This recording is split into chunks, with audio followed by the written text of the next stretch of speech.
and welcome everybody to the latest episode of Sora TTRPG. For anyone who doesn't know what Sora TTRPG is, this is a very ambitious VTuber tabletop roleplay project where several VTubers from all walks of life are being thrusted into the world. A fantasy world set on the floating landmass high above the remnants of what was once the golden age of humanity, known as 𝕿𝖊 Island.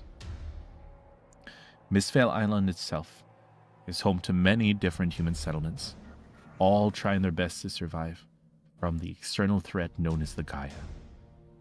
And they do so with living weapons known as Sora. Most of the story takes place in the halls of Sora Academy, a proud monument that stands at the final bastion of humanity. However, this story starts many years ago, long before Sora Academy was even built, long before the island was mostly inhabited. This is a time of war. The island is overpopulated. It's filled to the brim with humans. And as a result,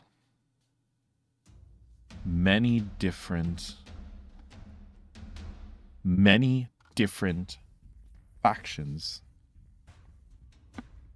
fought for power. And this is a time not filled with fantasy and magic, but rather a time where large buildings covered the island, rose high into the sky, where every single road or alley carried a risk of you potentially losing your life.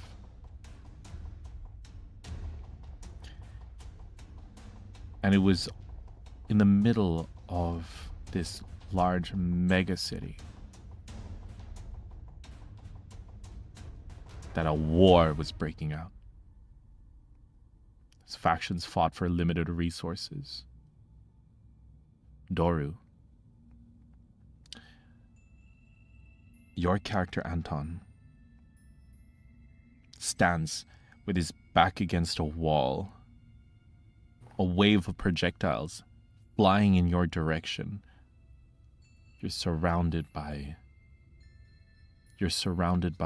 allies, people that you fought with, people that you grew up with. You look at their faces and you see your reflection in one of their eyes, and this surprisingly modern era. And I would like you to describe what Anton looks like in his prime. As soon as the sound of war is like everywhere. You only hear like screaming, shouting matches between like rival factions, and like the fire and explosions around. And in it, you see like very as like a simple view. You can tell that he's a very high-ranking warrior. He has like very defined armor. He's very like uh, clean in the form of the shapes of the armor. Like it's very delicate and like expensive to look at, right? Yes. You see this like very orcish, like not so much gray, but like a combination of like greens with like shades of gray that define his skin. He's very like athletic, very well formed. You can see like a face of like just pure, pure like focus on his comrades, and like as much as like this battle is so fearful and scary, You can see the determination on his look to like finishing like this war and winning for his people. You know. Yes. You can you can see very well how. Oh my God! What is the descriptions? There we go.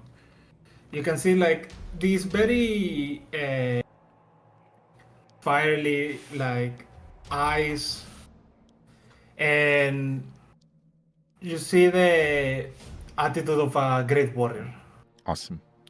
So, at this point, your back is pressed against the wall. You look down at your hands. You see the green skin.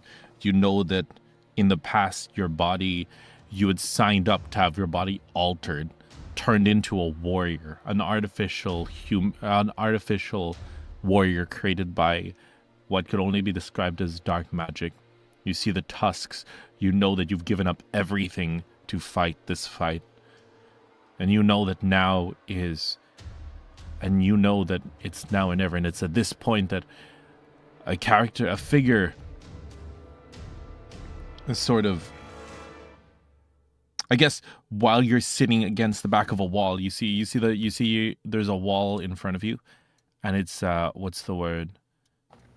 There's a lot of projectiles flying towards you, balls of fire, wind. You cling to what looks like a firearm, actually, which like metal in nature that has a large crystal in the middle that spins up and fires out different forms of elemental projectiles.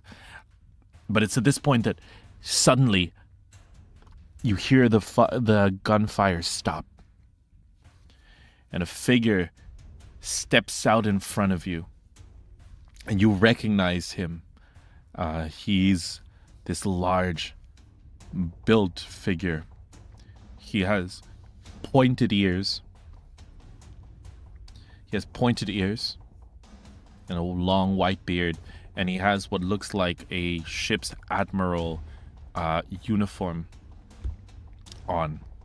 But it's kind of like over his shoulder, like Whitebeard from One Piece. Where he's like not actually wearing it, it's just like over his shoulders. And his arms are crossed, and you see that around him all of the projectiles seem to stop. And he looks at you and says, and you recognize him as the general of your battalion. Okay. And he is one of the few people that is above you in rank. And he looks down and says, Anton. What is the great general? What will be gifted from your presence? Says, I have come to give you one final order. In that moment, Anton like puts like his gun like to the side, and then does like a small reverence, and is like, what is your word, General? He says, this battle is coming to a close, and I fear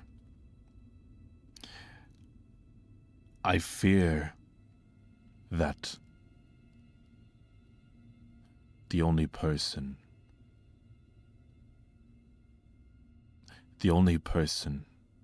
that can make sure it means something is you. And he looks to his left, and you suddenly see what looks like a very short child kind of steps out from next to him. This child is like covered in soot. Their clothes are raggedy, and you see pointed ears as well. This seems to be an elf child. And he says, this is Eric. He has been designated the lore keeper for our people. You must ensure that he survives at all cost. You must ensure that he makes it out of this battlefield alive. And it's at this point that you realize that what the general is telling you is that the war is about to be lost,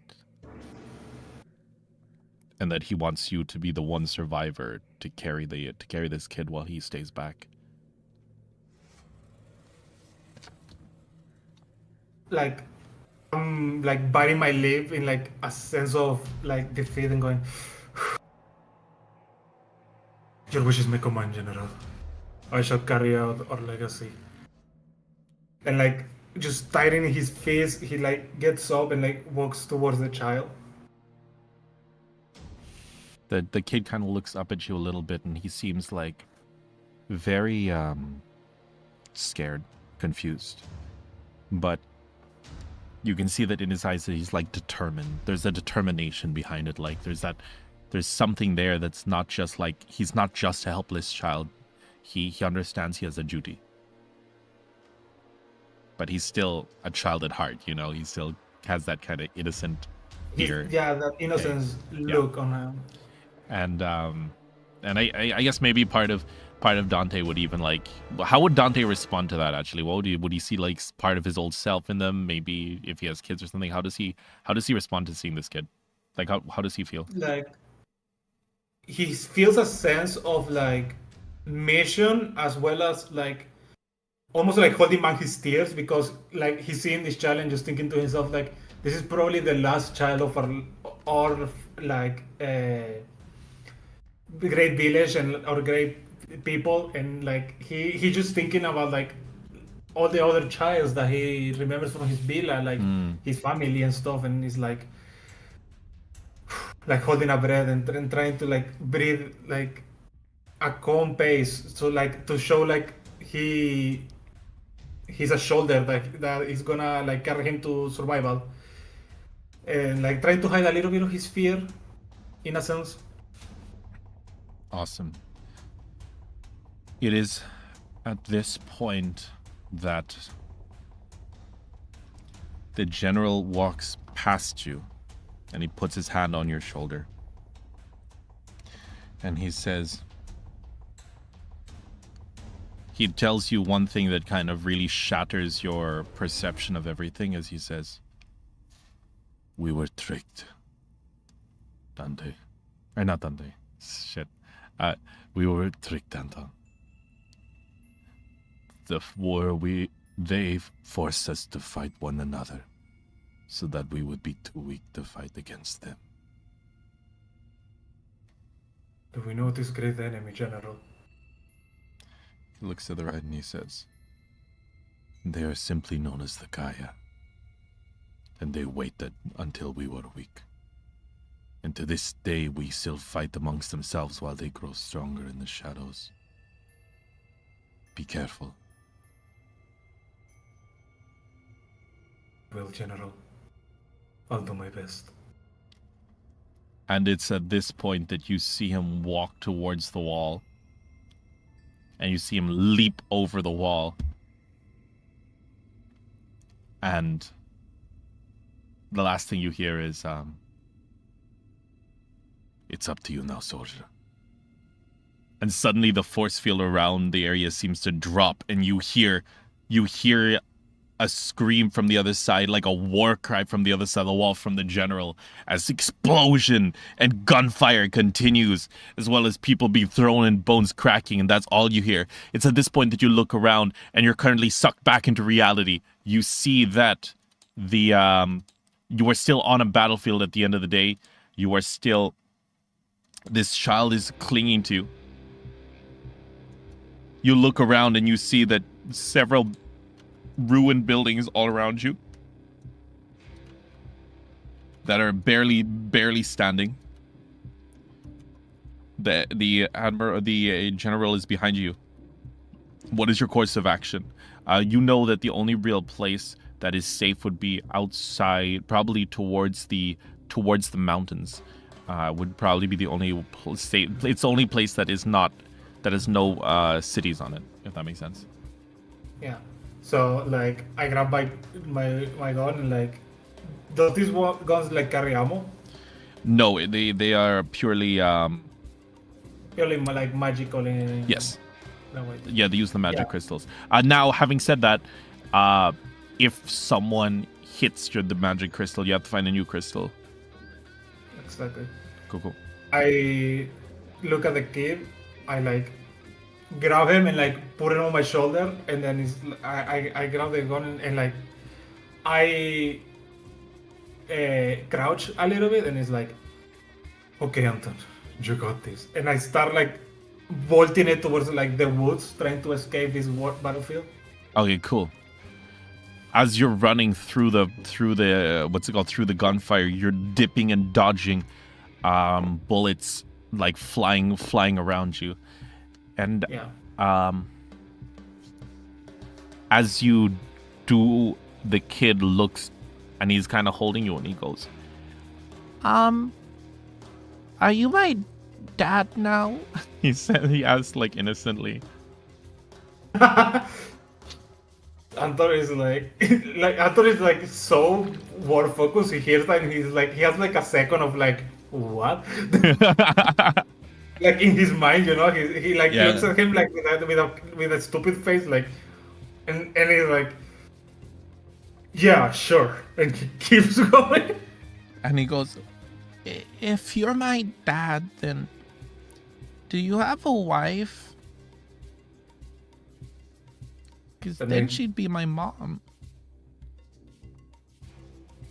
As Anton is going in there and like hearing that, he like, let's say he gets like a flashback of like thinking of like a person that is like so beautiful, and like he cannot stop thinking about it, and like he thinks to himself, hopefully we get to meet that person. And this is still in the past before he this is before he woke up. So this is still in the And he says, so basically he's just thinking of like that person, like before he went to the war and everything. He just like when he hears the wife and stuff, he's like thinking to himself of like, I wish she was my wife, like, you know, like damn. I'm gonna say that it's at this point that he would also think of well, I mean, the person is the person actually, because like I said, this is in the past, right? From before. Does he have like a family? Because remember, he has to get betrayed by someone, right? So is it his wife, or is it just they are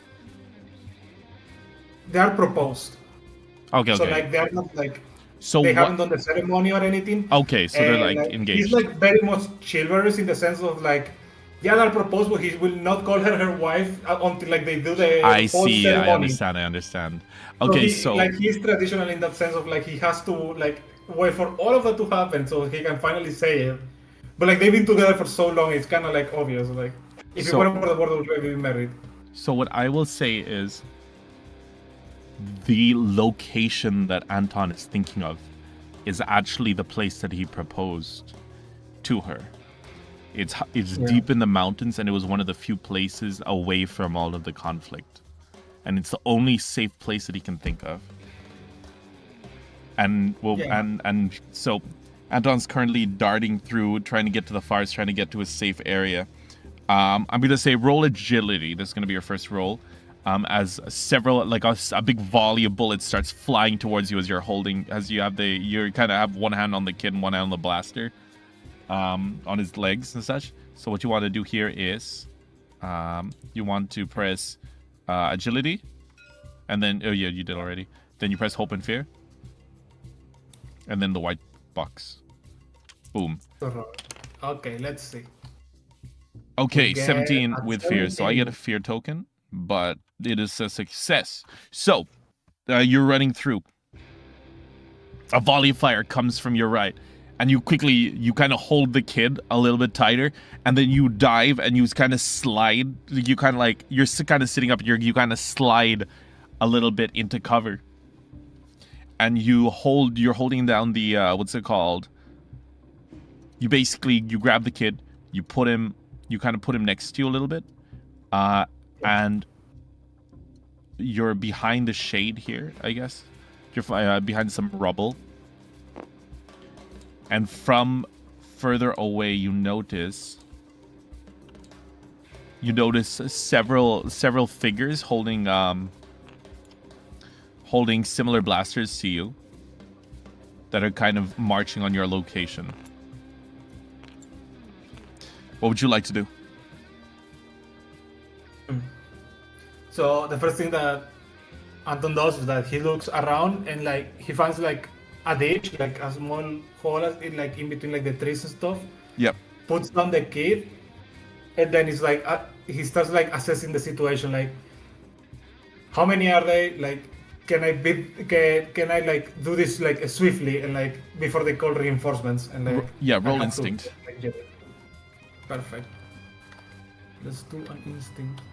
I'm gonna make it actually, because this is before his amnesia. So just roll hope and fear +2, because his stats are still good because he's still not, Yeah, he's still not nerfed. He's not nerfed exactly. Crit! Oh my gosh, he's definitely not nerfed. He looks. So by the way, in this game, you get a crit if both numbers on the 2 dice are the same.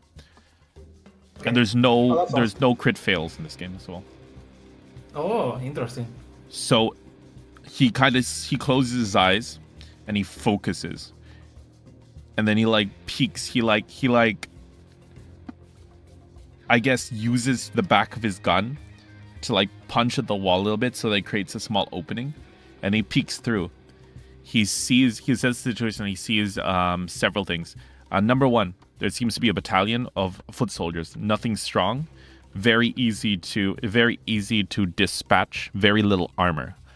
His blaster is more than capable of dispatching several of them at once. He also notices that there doesn't seem to be any commanders with them. So there's a high chance that these people are actually deserters that are fleeing the battle. Yeah.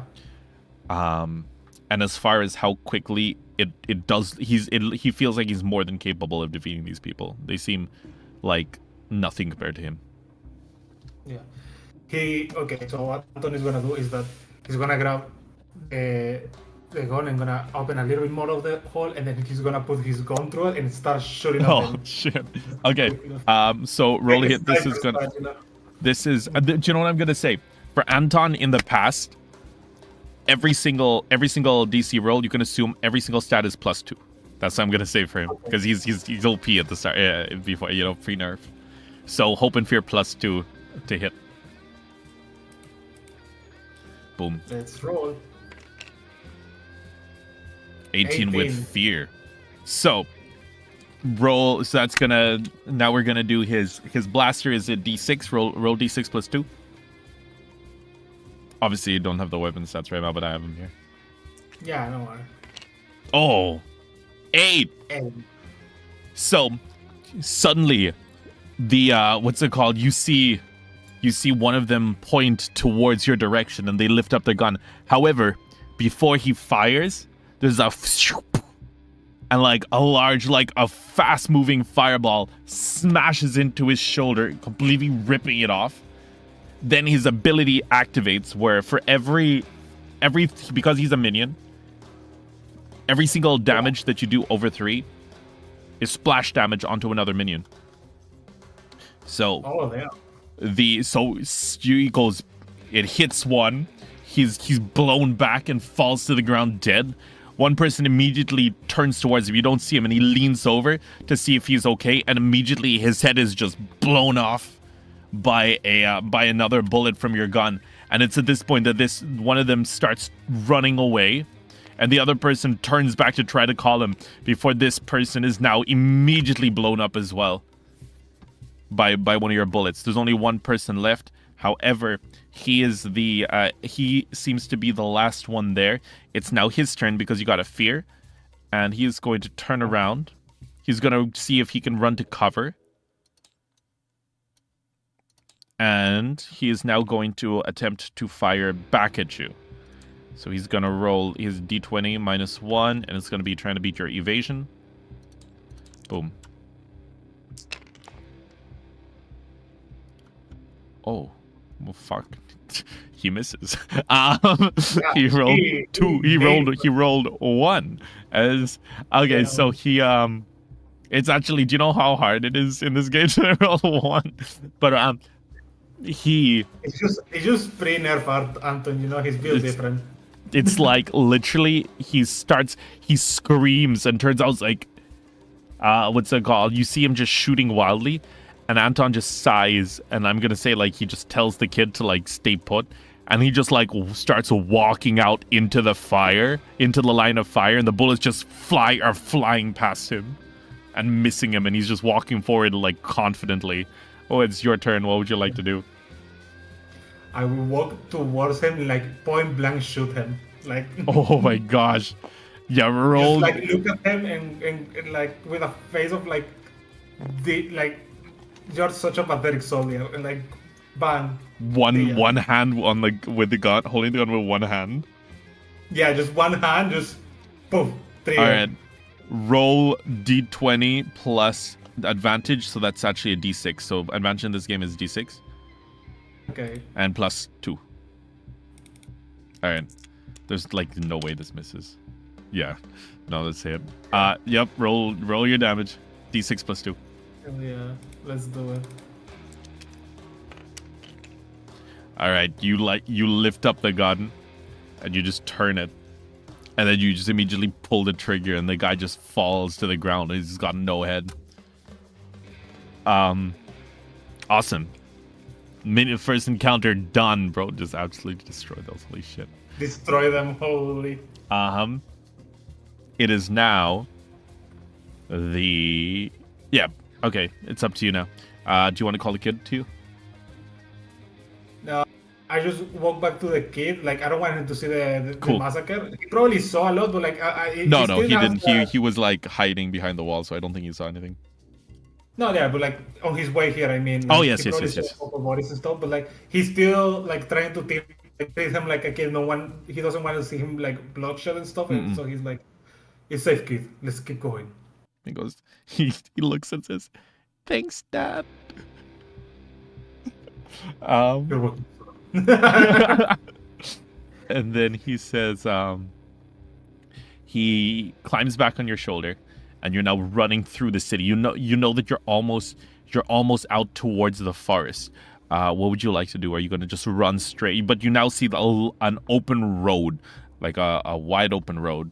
I guess it looks like.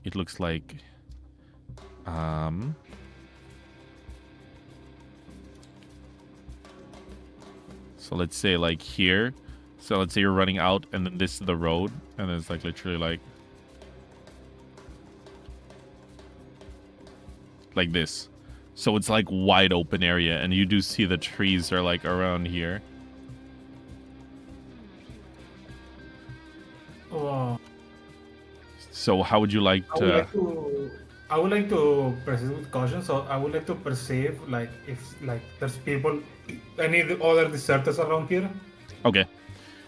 So as you kind of like push towards the edge of the area, and you kind of like you peek around. I'm gonna make you roll instinct. Well, it's just +2 because it's OP on time. Yeah.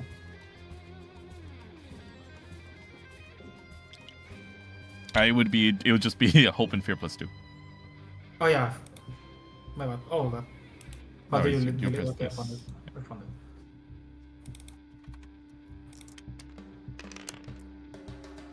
I 18 with fear. Ooh. Okay. So you look to your left, and you see what looks like a mech unit patrolling.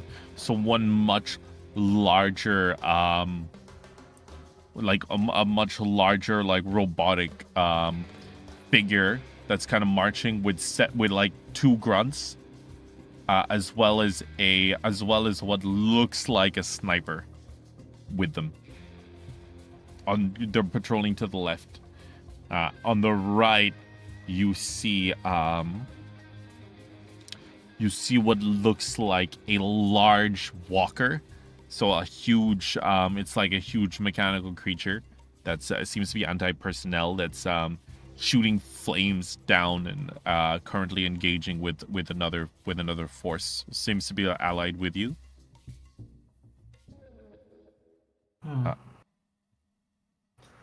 That walker is like pretty distracted, I imagine, compared to the patrols.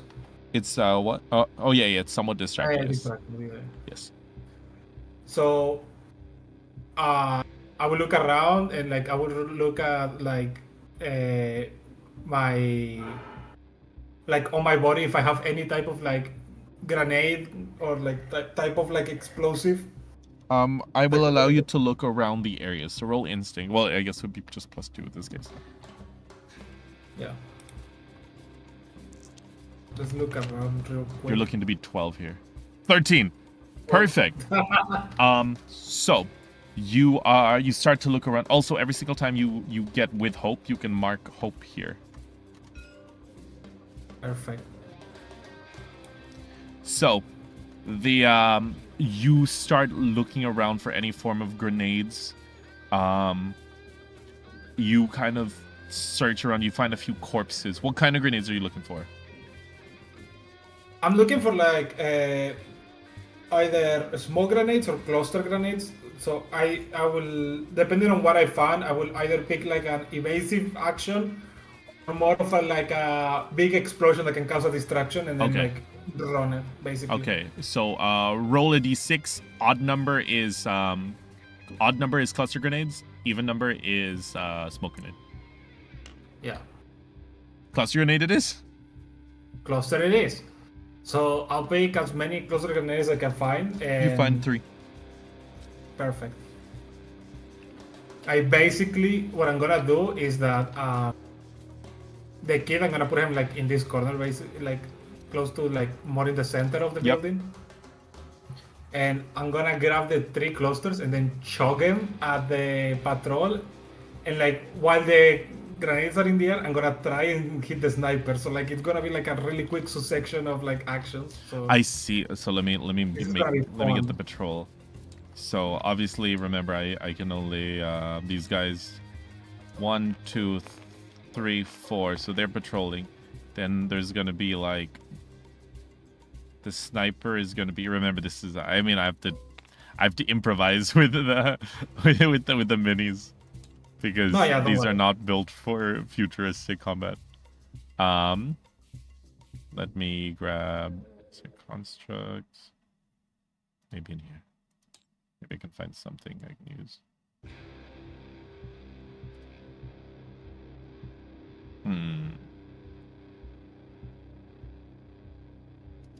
Yeah, let's use this.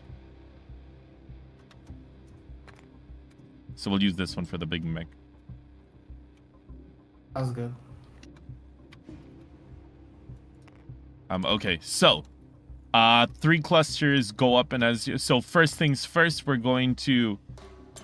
Yeah, the sniper is kind of with them, but he's like a little bit like out here. Yeah. So we will roll the damage for the cluster. So roll to hit 3 times. So d20, and that's gonna be +3. Or +2, sorry, +2. You just -1. Yeah. There you go. Math. Yeah. All right. Okay, let's do this.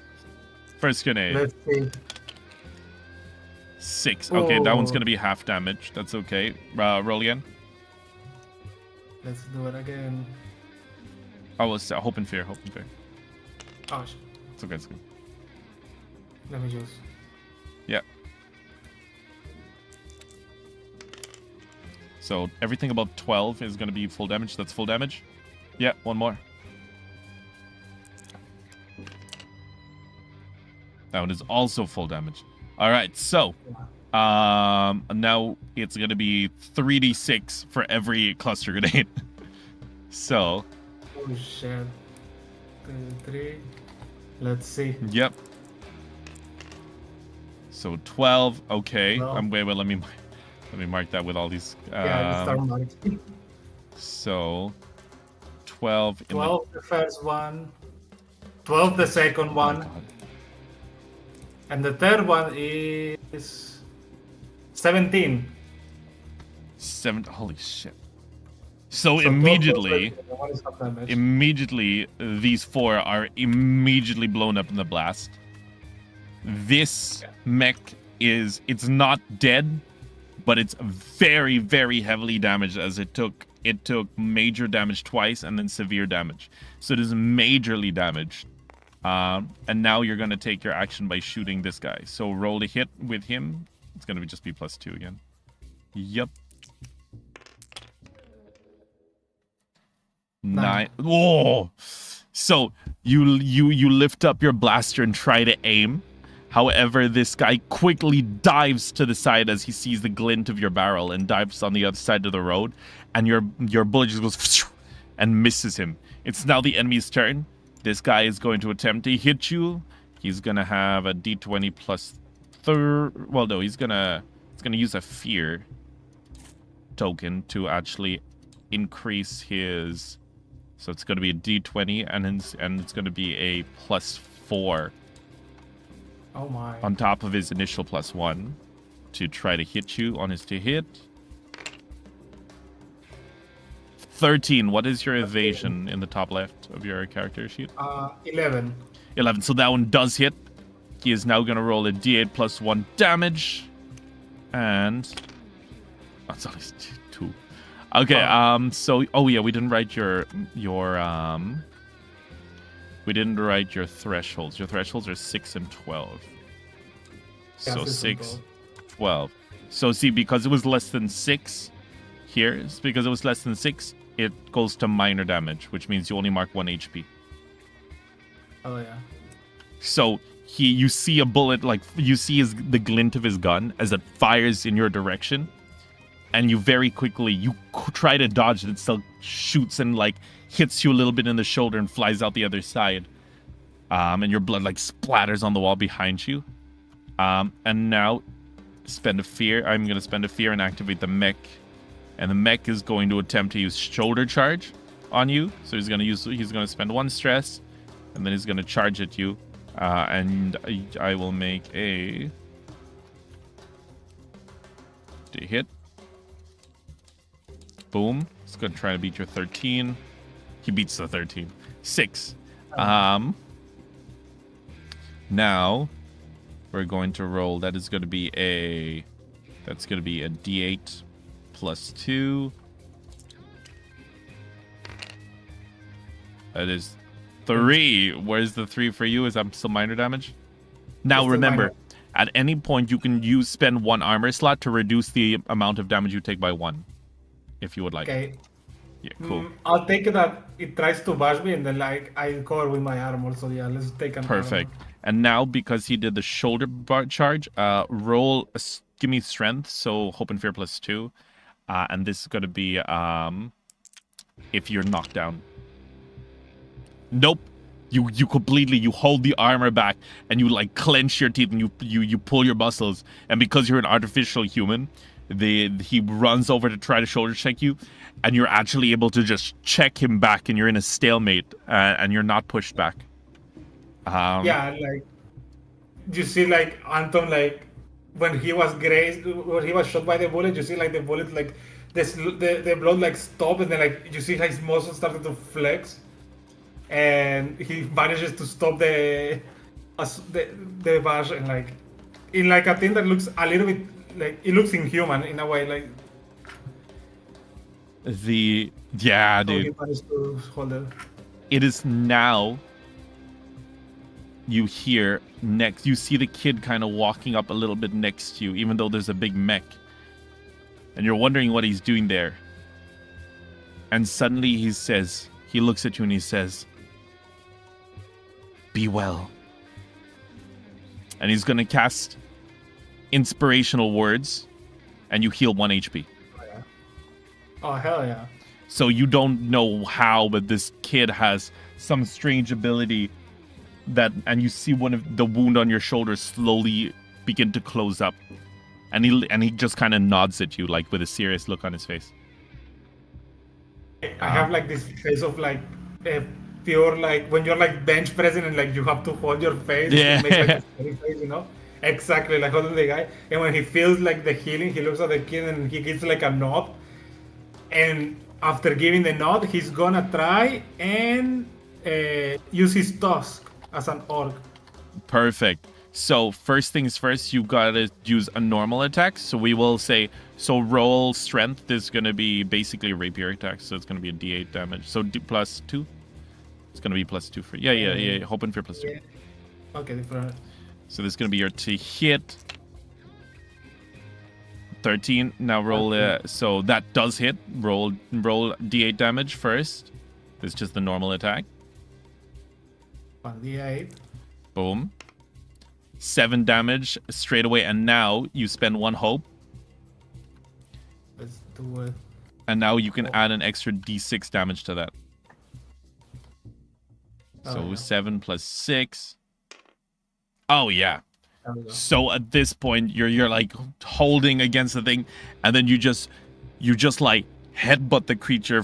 You headbutt the driver of the mech suit, because like an exposed mech suit, kind of like in Matrix, very similar, like how it's like exposed. The person inside is like fully exposed. Yeah. And then you headbutt him, and then his head flies back, and then as it flies back, you like move your head up and gouge his face with the tusk, and you just see the entire mech just fall on its knees and like keel over and die. That mech is now dead because it took a lot of damage from the cluster bombs. Yeah. And you got, I believe, 13 with hope. So because you got hope, you get another turn. So it's still your turn. And after that, like, just like my face all bloody of like destroying this guy on the mech.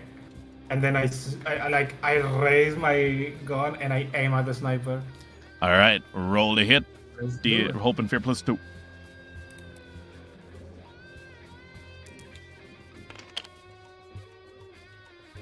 $19. 19 hits. Roll your d6 plus 2.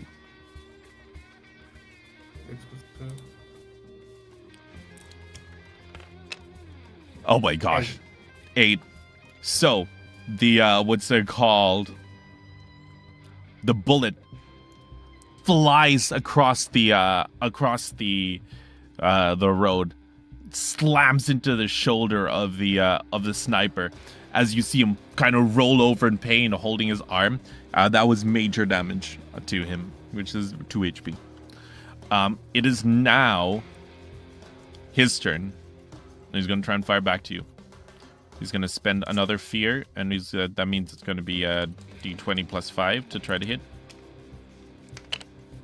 Oh my gosh. And the bullet just flies past you, and it hits like the wall next to you. And it's now this point that the kid, you see him like walk up next to you, and he is now going to spend all his hope, of which he has 3. And he's going to cast Arcane Barrage. And he's going to roll 66 of damage. You see the kid stand next to you and hold his arm out, as you see these blue flames begin to gather kind of around him. You see these blue fireballs around him, and he fires them straight towards the guy. Oh my god, 16 damage. And they all just start hammering into the guy. They all start flying, causing this big explosion as it does severe damage to the guy. And you see that now he's a very, very, very injured. He's on his like last legs. It's your move. So, since we have the other team on our left, I'm gonna grab the kid and I'm gonna sprint into the enemy, and I'm gonna finish him off like in melee with the rapier. Perfect. So roll your. So like basically, I'm gonna do those 2 things: so cross and then kill him. Perfect. Because of the explosions and the fights and stuff, the other thing didn't really notice. Yeah. Perfect. So let's roll. Let's see. Yep. You're trying to beat at least 10. Oh yeah, that hits. All right. Yeah, he only had 1 HP, so it's guaranteed hit. So how do you want to finish? This guy, like, after getting arcane blasted, like, there's like this smoke that comes from the ground, and like the dirt that's been like destroyed by the magic around him, and then like in between these like clouds of dust, he just sees like Anton just grabbing the kid in one. The next closest door passes, and then he's like getting closer and then closer and closer, and then the last thing he sees is just a shining brightening of the steel just passing through his eyes and then cutting him. in the middle Awesome. of his face, and it's over. That's amazing. Now you continue to run with the kid. You continue to run with the kid through the forest, and you have now successfully escaped the city. You now continue forward to try to look for...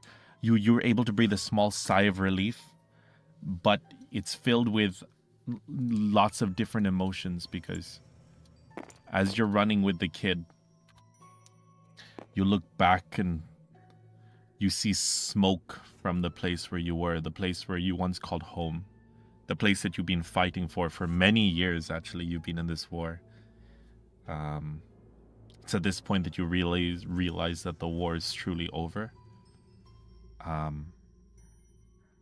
That there was no winners, if that makes sense. So how does Anton feel at this point? And he's still running through with the kid. He's like running and like in between the leaves and the bushes. He's just like seeing all this smoke and disaster, and then he's just like thinking, you know, like he just like imagining like very sporadically, like all at the same time. Like it's not a concrete thought, but like maybe like, oh, that's where the aunt that made the bakeries used to live, you know, and like that's where the kids used to go to play, and like that's the center of the city, and like all in ruins and stuff, and like he has like these big emotions of why did we start this? Like, did we really just get used by this new faction that I just heard about, and like all of this for nothing, all the lies, all the misery, all the family that he never gets to see, all the people that he just thought that were friends and like comrades, and like had to bury himself in the war, and he just feels like about to like kneel down and like cry and like just give up on life, and then as he's doing that, he just feels the warmth and the body of like the child that he's carrying while he's running, and he's seeing, and he's like, one last time. I have to keep going one last time for him, at least. Even if I don't make it, he will get to like survive and be a child in whatever the future ahead of me is. And I will say that it's at this point determined. You're running through for almost 1 hour. You're just running at full speed. Your lungs are screaming, but you know that you can't stop until this kid is safe. Yeah. And it is at this point that you find yourself standing on a cliffside. And you are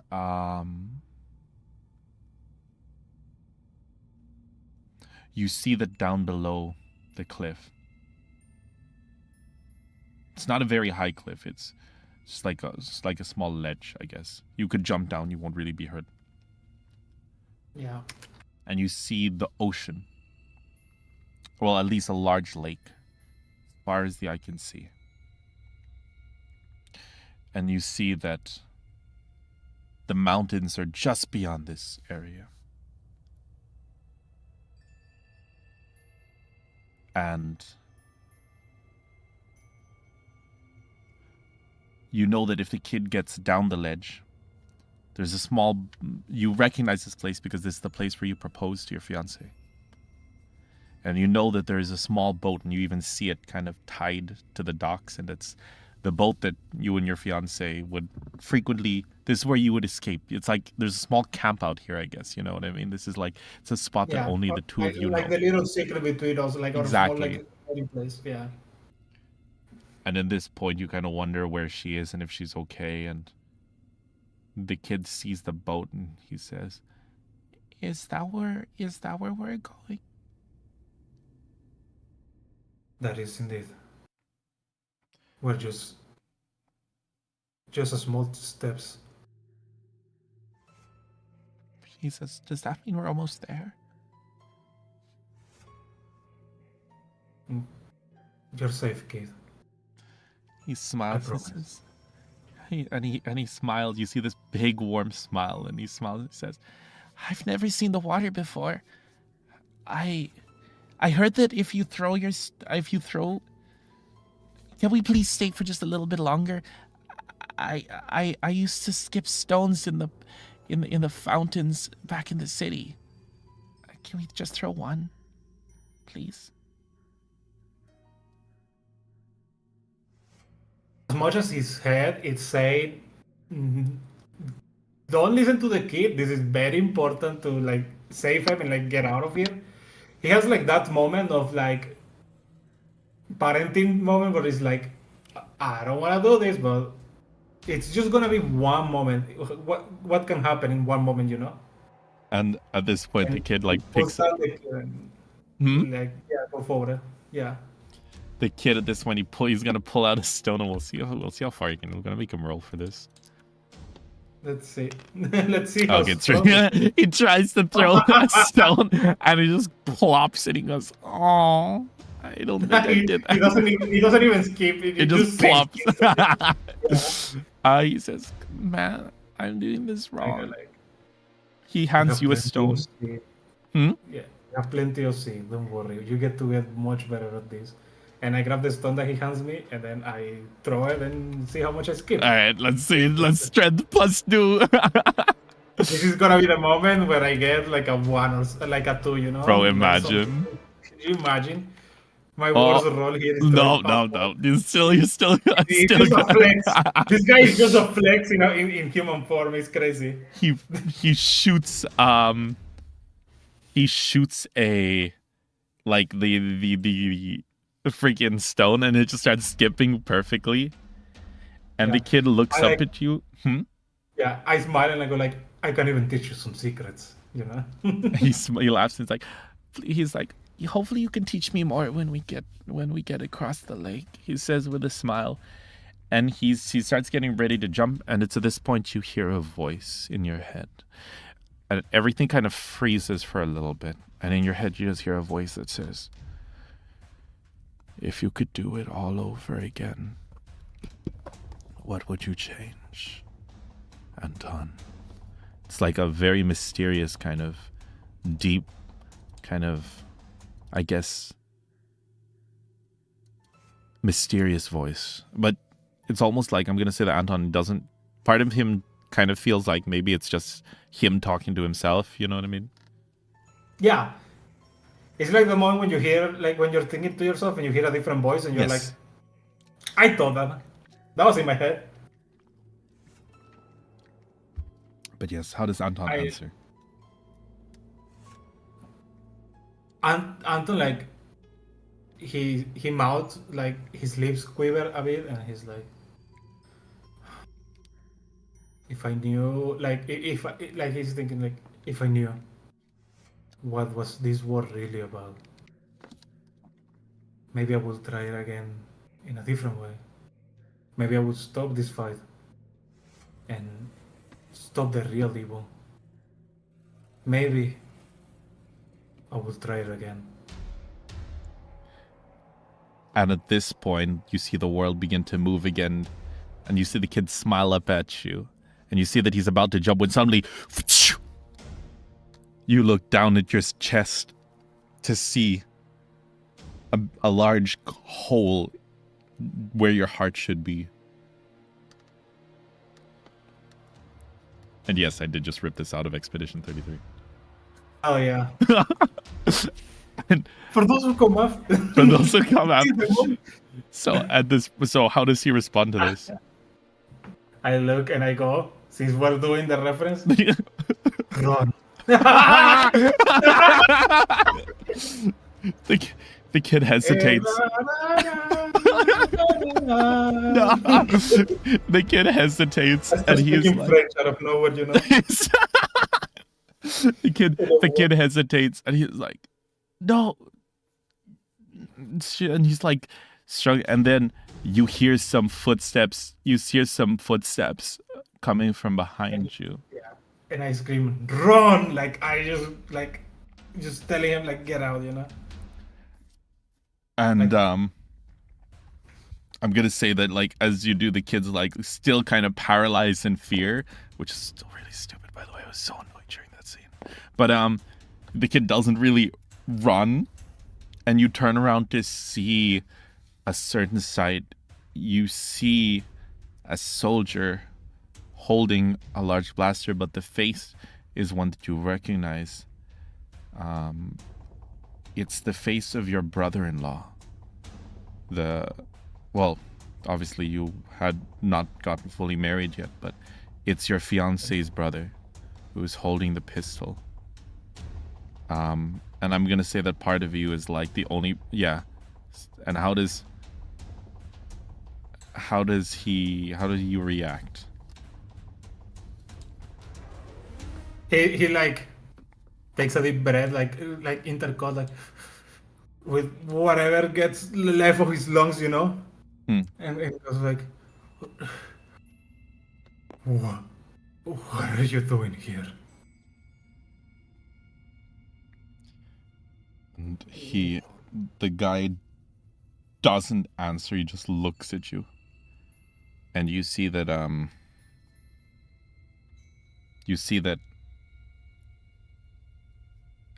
like kind of wrapped around his gun. You see the necklace of your fiance.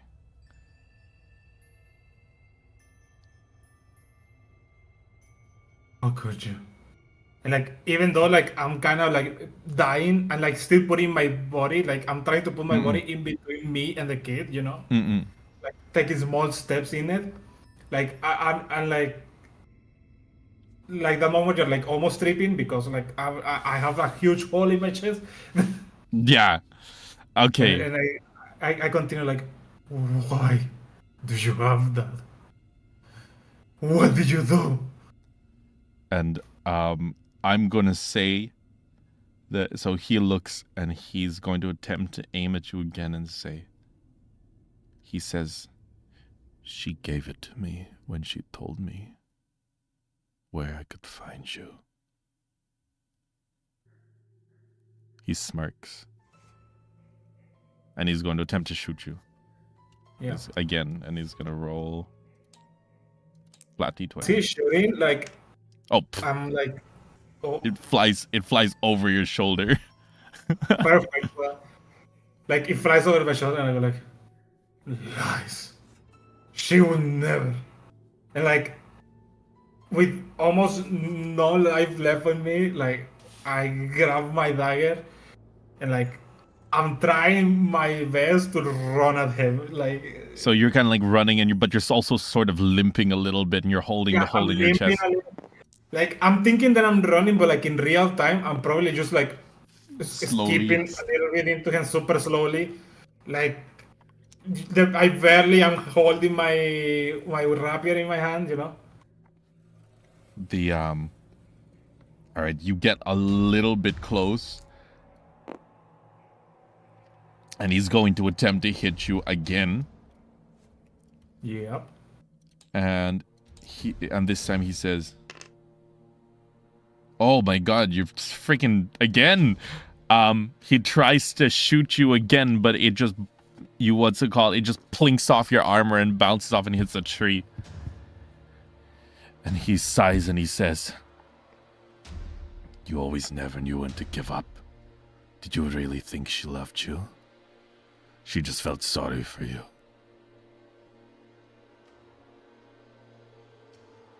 At this point, like I'm like face to face with him, and I'm like, "You there? Say that about her. She would never." And like I'm trying to reach for like an attack, but at that point, it basically is like it hits nothing. Like it just bah, like Right. I have no energy left. Like I'm dying. Cool. He says, he looks down and he says, the great Anton.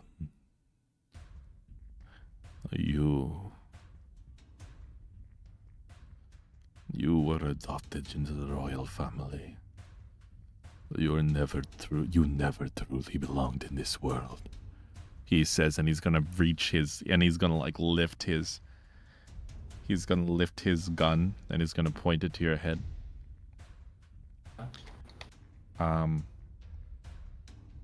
And by the way, this guy as well, he's you look, yeah, so you get one last look at his face, and he's an elf with long blonde hair kind of tied, and you recognize his name is 𝕍𝖊 is the name. Okay.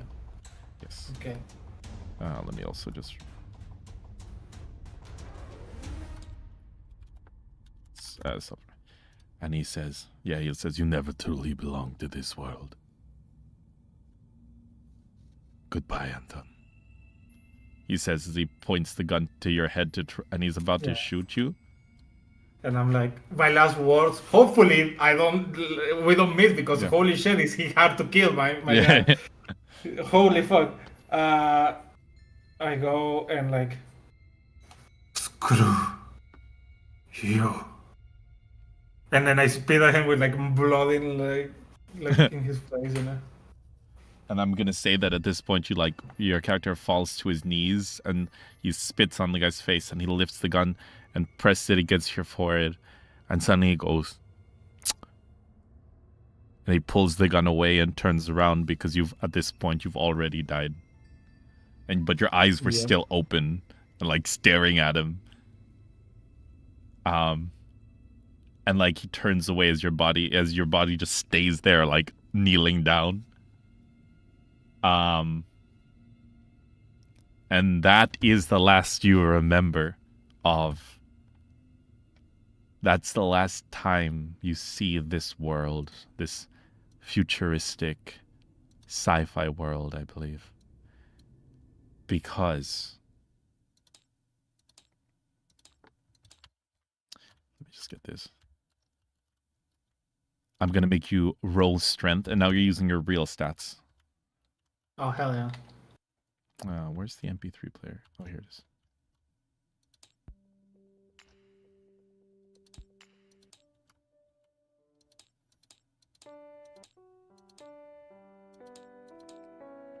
There we go. Yeah, roll strength. Okay, let's roll strength. With hope and fear. Oh yeah, I forgot that I have to. Nice. 15 hope. So, you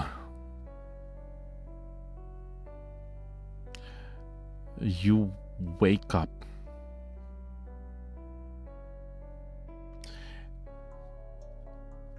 And you look to the sky and you remember that when you were, the place that you were with your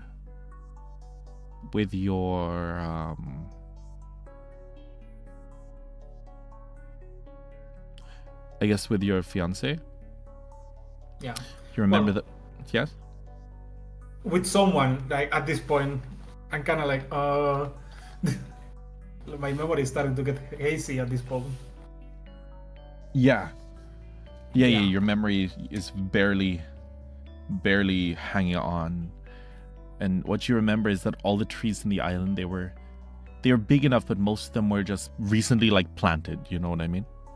So yeah, because it was like, I guess it was like a government initiative to try to like make new parks and stuff.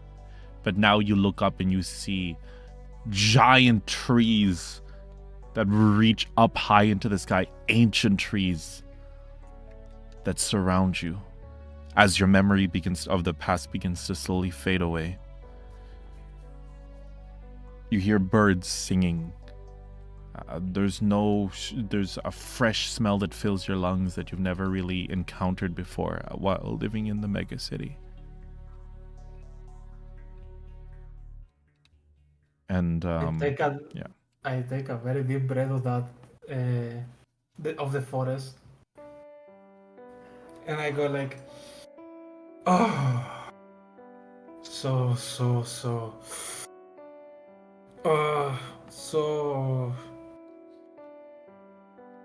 what was that about? Ah, yeah. Solar drinks. That place was so fun. And then I take a swig of the drink. Woo! Where am I? Oh, unless I have my clothes today. Woo! You're with this, the final memories of your past slowly disappear. And you sit up and you see that you're in the middle of a forest. A dense forest. Completely naked, by the way. Yeah. When I said that I have my clothes with me, it's literally like the gold pouch. That's what I Yeah, think yeah, is yeah, clothes, yeah. because it's like the only thing that matters. Yeah, exactly. Yeah, You just have a little pouch with some stuff. yeah. You turn to your right and you see what looks like a small a small animal Yeah. that it looks like a squirrel, and it's kind of shocked, and you look at yourself and you see yourself covered in dirt, and you see kind of at your feet where the squirrel is, and you kind of piece it together. The squirrel was trying to bury its nuts, and it accidentally like uncovered you, and then somehow it woke you up. Yeah.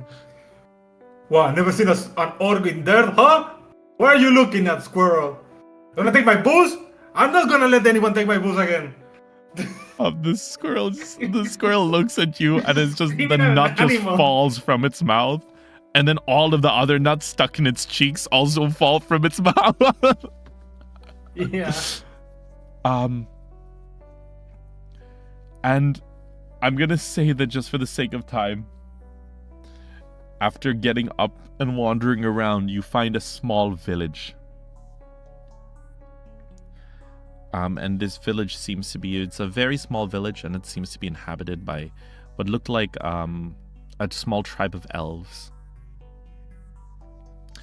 And someone sees you immediately and runs up to you.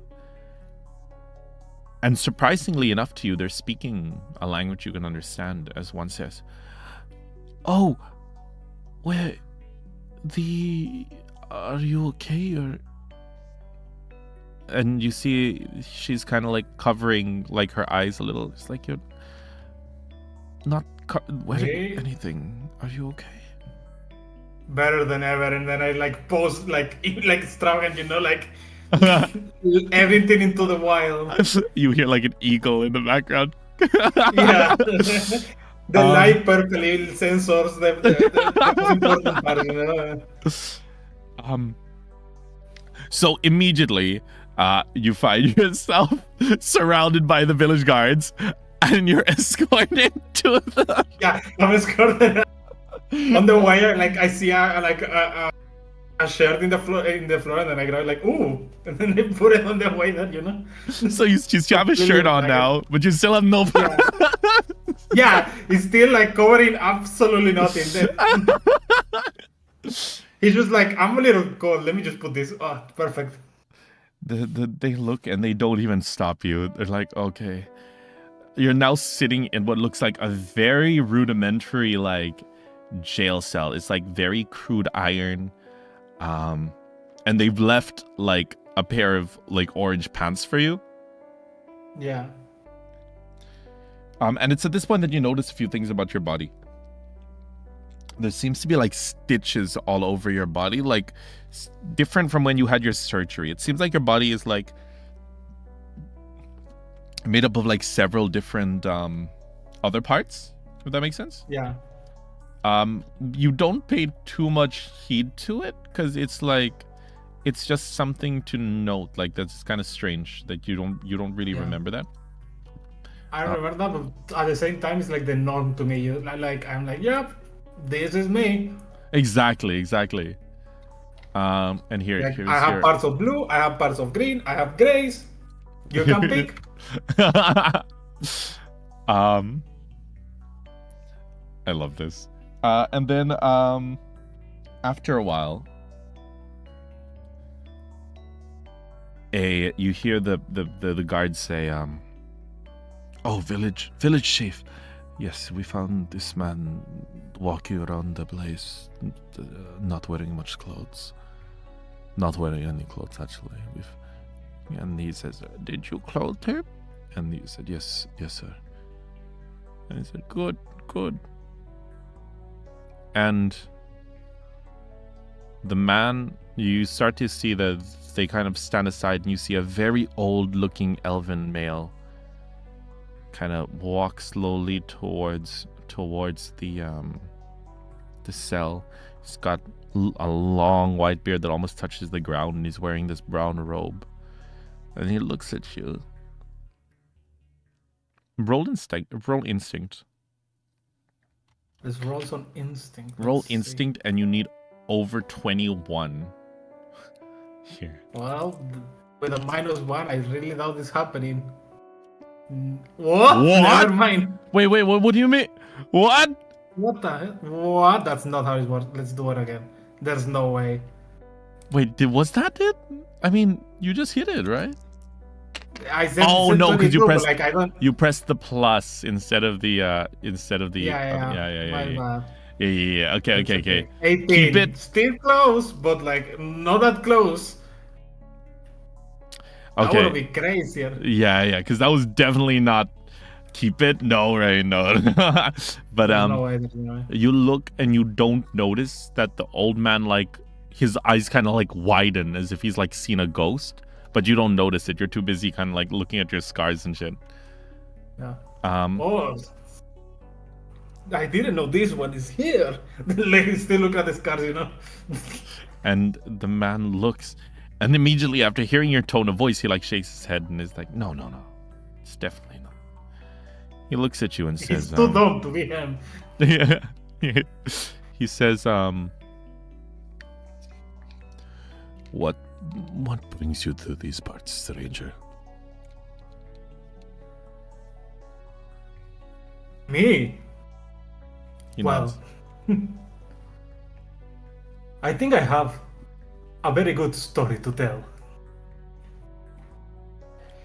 And out of the small pouch, grabs like a very crumbled note, and then like uncovers it, and he's like, ready to hear a crazy story? The old man says, "I'm curious, yes." And he like pulls out a chair and he sits. And then Anton will proceed to just sit, and like, he might put his pants, but he didn't put it correctly, so he's like telling this amazing story, does a movement, and then the pants fall a little, and he pulls it up with one hand while like still like posing with the other, you know, like, yeah, and like moving so crazy, like telling the story about like the great warrior of the lands before, how he maneuvered through hundreds of battlefields with his amazing rapier and trusty whip, and then move his way until the like enemy and destroy the amazing army. And then he's like telling this story, like reenacting it a little, you know. Like he one moment goes like the great warrior, like, get here and get ready to be destroyed, and then at the same time he's the soldier like, no, don't kill me, great warrior. like doing a call show to this old man. And then he's like, and after all that, I'm still searching for his stories. The end. The old man looks and he smiles, and he's got this really wide smile on his face, and he suddenly stands up and walks towards you silently and just unlocks the cell, and he just says, "Follow me." Why not? And starts following the old man. He looks and sees your pants aren't on right, and he just kind of sighs a little bit, and he leads you through the village until you find yourself in what you assume is the village square. And there you see a big crowd is gathered. Most of the village is there.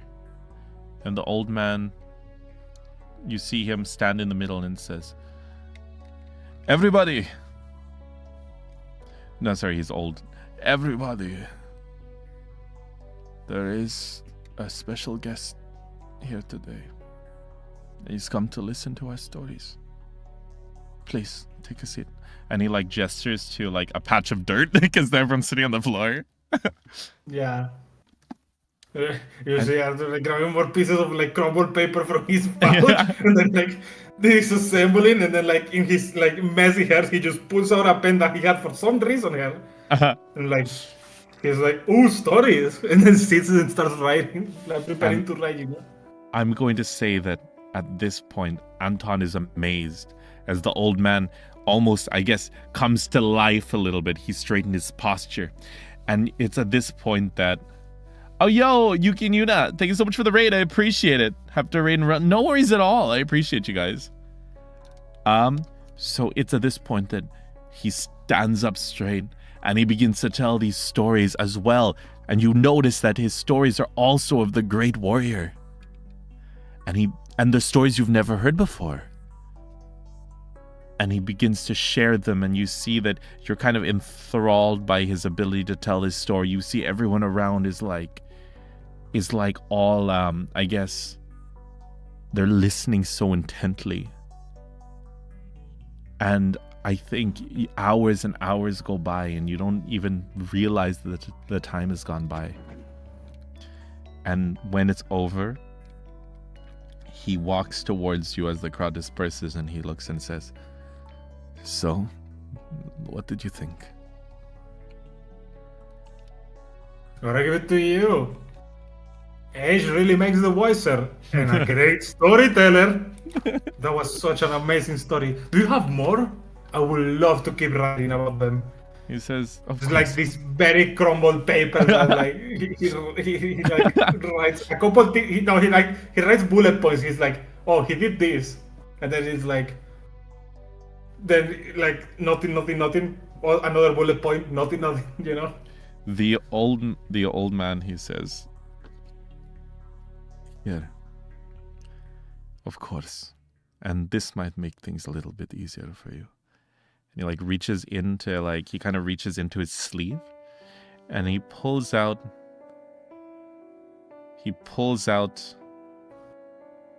a large book, and he hands it to you, and you see inside the book there's a few stories already written in his handwriting, but there's something strange in the very end,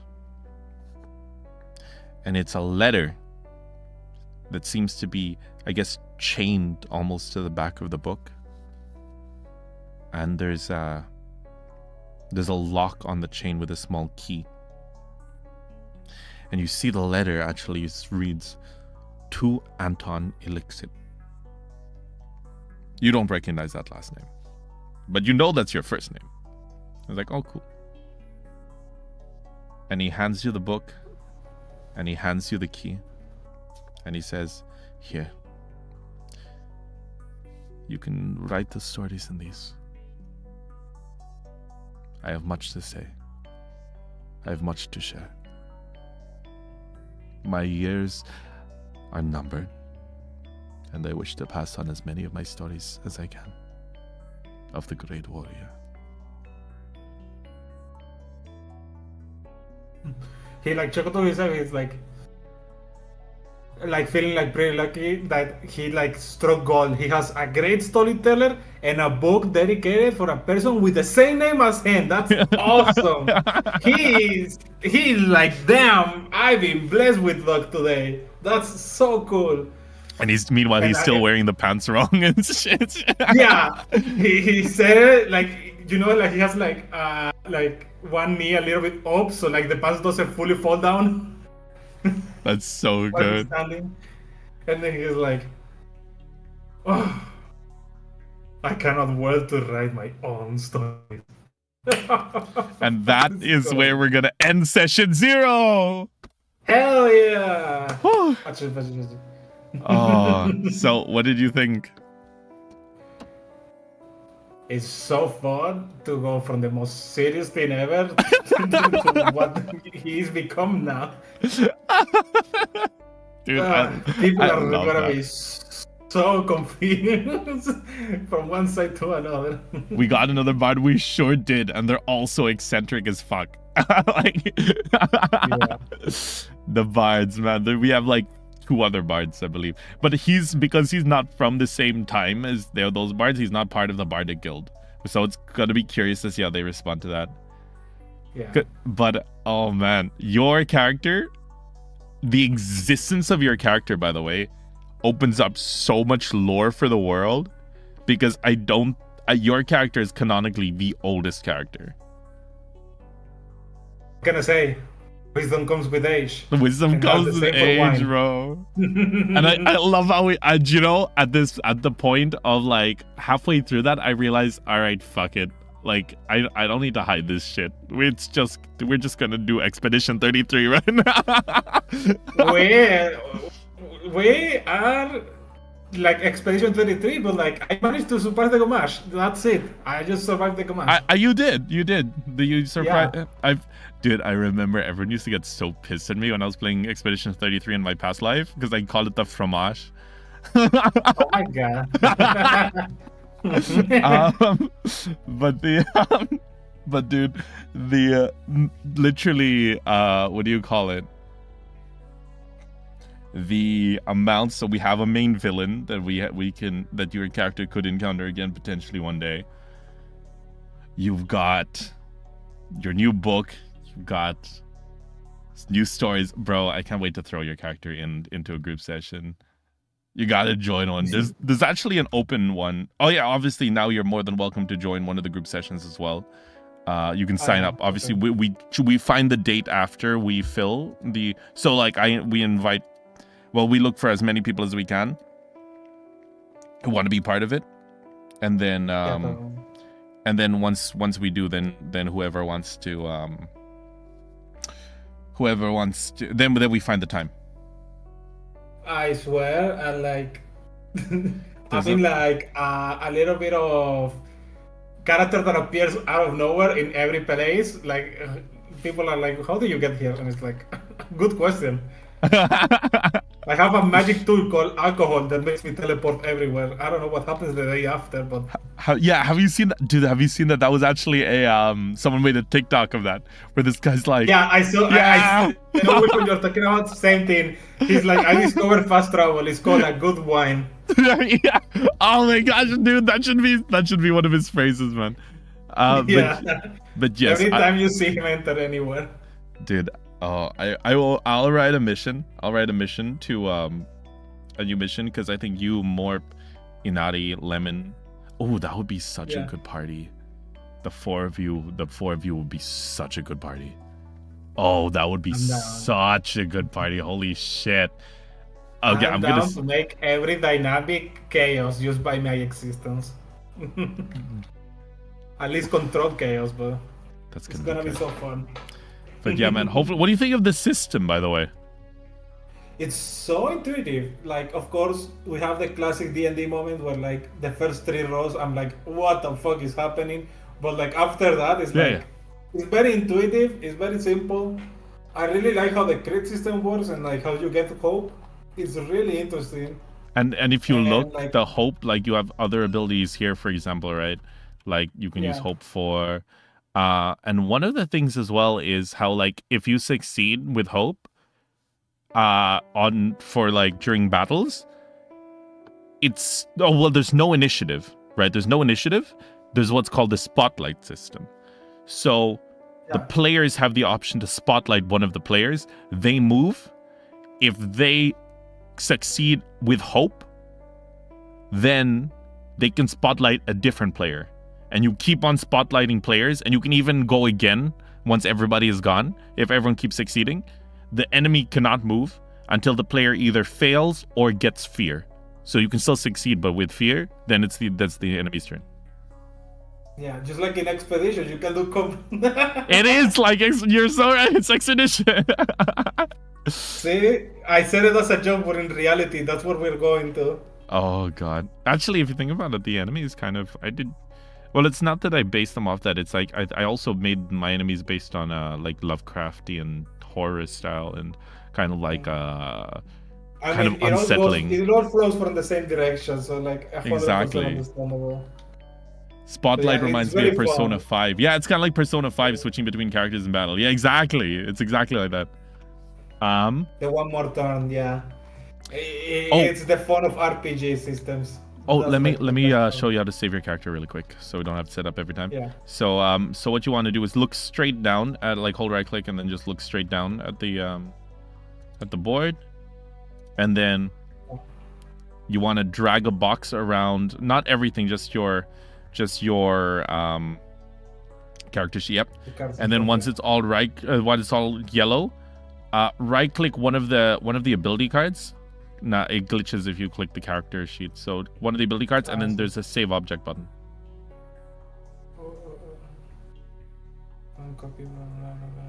Save object.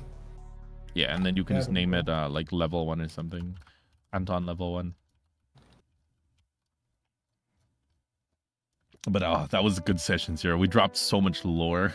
There's so much lore that just dropped. Rain. I gotta be honest with you, it was so hard to die. Holy shit. Yeah, I was trying my best to die, man. It was insane. Your freaking, what do you call it? Against those enemies? Bro, you actually were just getting really lucky as well. It wasn't even just his stats. Because they only give you +2. Like, that's not that much. That's not that much of a bonus. I am known in my friend group for, like, in every gacha that I play, I never miss a 50-50. I always get the characters early, so, like, I think I have luck on my side. That's all I'm saying. That's insane, dude. I mean, you're gonna need it, because especially because you're reanimated. Like, you're gonna need it. I need to keep the luck. I'm gonna need it. That's why I grab Gamba, see? Every single time. I need to Gamba. Oh, that's gonna be sick. I was confused to start like guns, mechs, huh? Yeah. Major lore drop, Rain. Surprise, it's just adventure time. But okay, Daru. I will see you soon, alright? We'll try to get you guys. We'll try to get you guys in a mission as soon as possible. Yeah, we'll try to join as soon as I can. Alright, see you, man. See ya, take care. And boom, chat. That was a ton of fun. That was a ton of fun. Hopefully you guys enjoyed it though. I know I did. We do love the TTRPGs. We do love the TTRPGs. But I hope that all of you guys had fun though. I will probably end this stream here. I know that you can. Thank you so much to You Can Unit for the raid. I really do appreciate it. You guys are awesome. And I will see if I can find. Well, let me see if I can. Let me see if I can get some sleep. Yeah, it's already like almost 4 a.m. Today's a little bit of a shorter stream, but I think we did a lot. I made my D&D character animation. I made my let me see. I gotta make a mission. I'm gonna put a bunch of others in it. Probably all of the new folks. I'll see if we can. Oh, Iroh also needs a mission. Oh, but his one's not out yet. Alright, we'll figure it out, chat. I gotta write some new starting missions. But I'll see you all soon. But for now, let's look for someone to raid. Shall we? Twitch. And who am I following? Let's see if I can find.